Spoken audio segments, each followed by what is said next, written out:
Yo, YouTube, I'm really excuse me.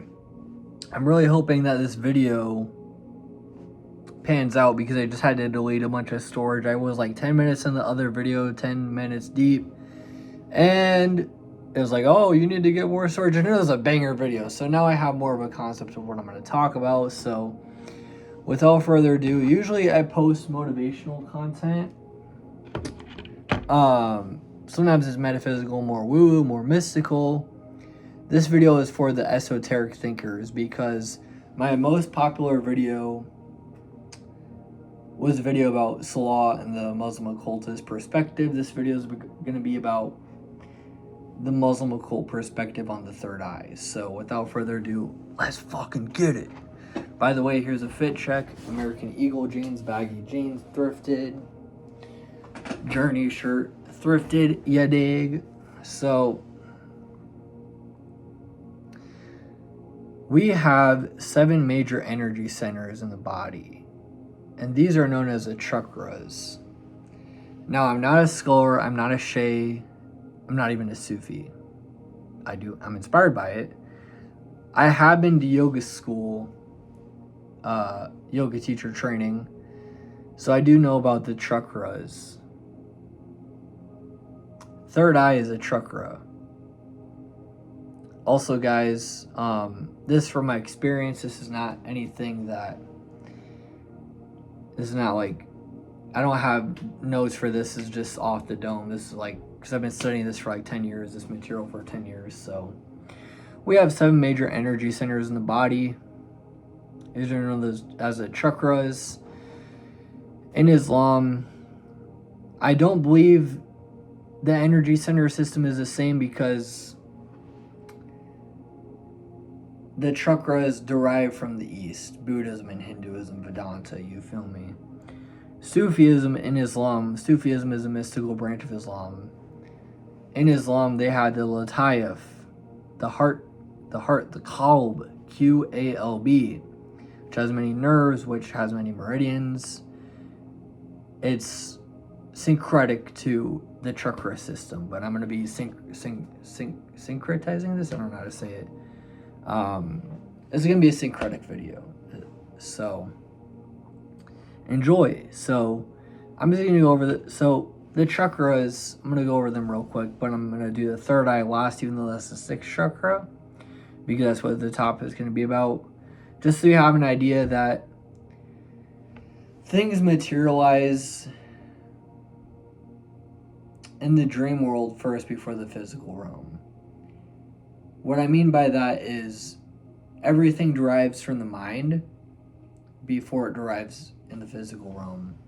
You might dream about something before it happens. That's because you're aware that it's going to happen. I'm trying to explain it, but like, you can't build a building without using your mind first. You get what I'm saying? So, the root chakra, the first chakra, because every chakra rules something psychologically. That's what I'm saying, is like, it manifests spiritually before it does physically. So, if you want to, like, cope with things physically, or you want to like manage your psychological health. I'm not a professional, not a health professional. I'm just saying, like, spiritually, it's what you do. So the root chakra, that is in charge of home life, stability and grounding. So if you feel like up in the air, work on the root chakra. The sacral chakra, that corresponds to sexuality and creativity. So maybe you are somebody that's on a writer's block. Okay, sacral chakra would be good. Struggling with willpower and discipline. Solar plexus, that's the 3rd chakra. The heart chakra, that's receptivity and love. That's like relationships, openness. And that's where Sufism is more in control of his Latayath, the Kalb. So, what was I going to say? Oh yeah, you can also through meditation and visualization, which is more where the root the third eye, my bad, the third eye chakra comes in hand. You can actually control how open or how closed your chakras are through visualization. Just turning on a little background song. So, the throat chakra, if you feel like you're not speaking your truth or you need to make your voice more clear, throat chakra, right here, Vishuddha chakra. I think that's what it's called. And then the crown chakra, I forget what it's called. My bad. I forgot the Sanskrit name of it. That's like Christ consciousness, unity, oneness, past life regression. The Akashic records are ruled by the crown chakra. So the third eye chakra, the sixth chakra. The only reason I'm saying it last, like I said, is because of what the video is about. The third eye chakra is, you ever hear people say, I got a sixth sense about that, I got a hunch about that. That's because the sixth sense is the third eye chakra. And by the way, guys, if somebody tells you that the third eye chakra is gonna make you like hallucinate and you're gonna have a different reality, that's bullshit. That's a lie, because that's spiritual psychosis, guys. So the third eye chakra, I use it in meditation. In meditation, the third eye chakra helps with visualization. You see more colors in meditation. If the world is psychedelic, like outside of meditation, you might have to see a doctor. But, those little whispers in meditation, or those hunches, intuition, that's coming from the third eye chakra, you feel me? So, it's seeing the truth. It's seeing beyond the veil. It's seeing beyond the ego.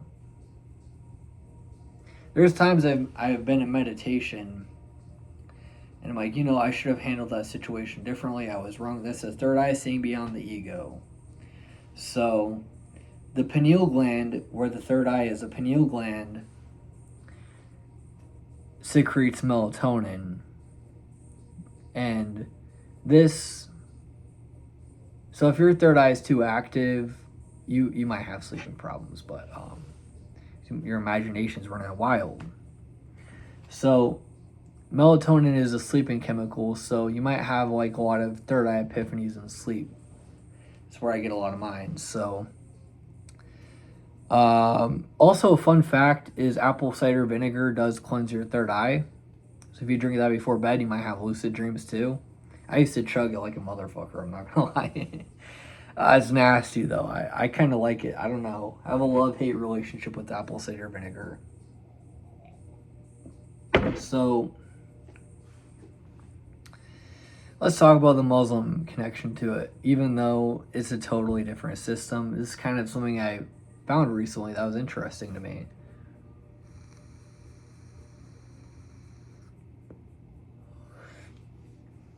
So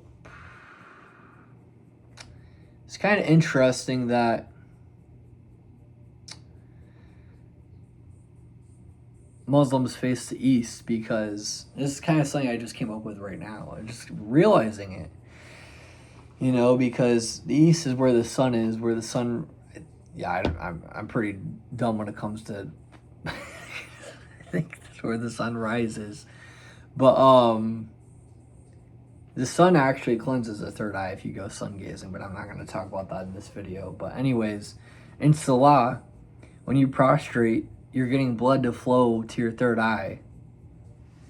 It's kind of interesting, because in yoga, there are certain poses where if you prostrate, they purposely prostrate for long periods of time to get blood flowing to their third eye. That's why handstands are so popular in yoga.